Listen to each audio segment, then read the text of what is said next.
In this video, I'm going to review Ragtime Dance. This is in Unit 12 on page 97. And first, I'll play the song all the way through.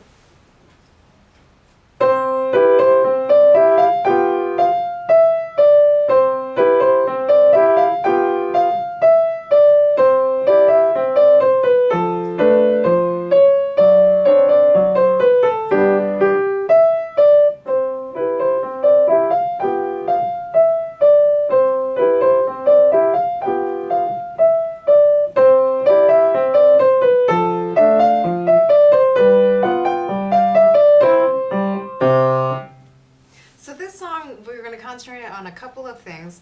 You are starting in the treble clef for this piece. There are a couple measures where you switch down for the left hand into the bass clef.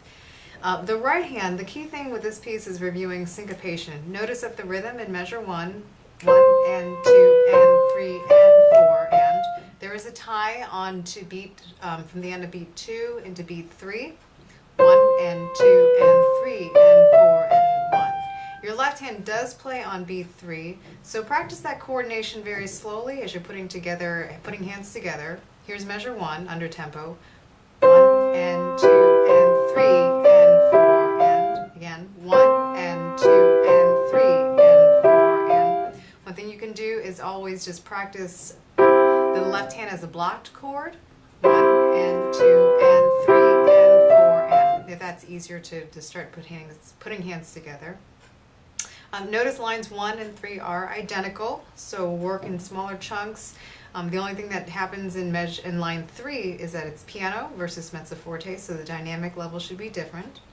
I'm going to slow it down and play through the second line, so you can check your notes when you switch from treble clef into bass clef. So starting in measure 5.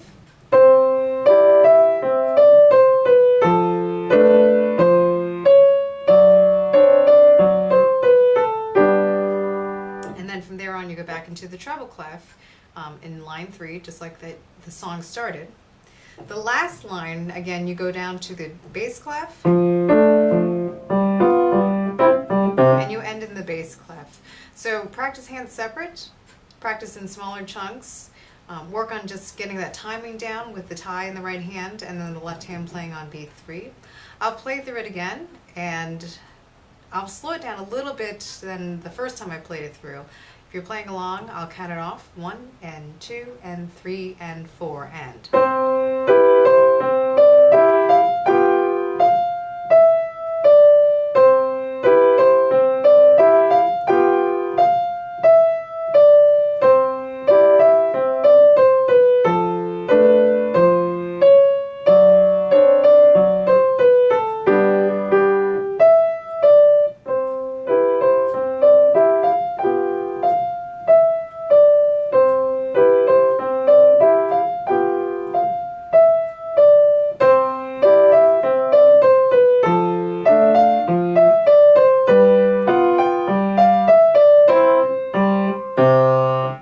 Once you get the notes comfortably in your fingers, concentrate on the dynamic changes, especially at the end.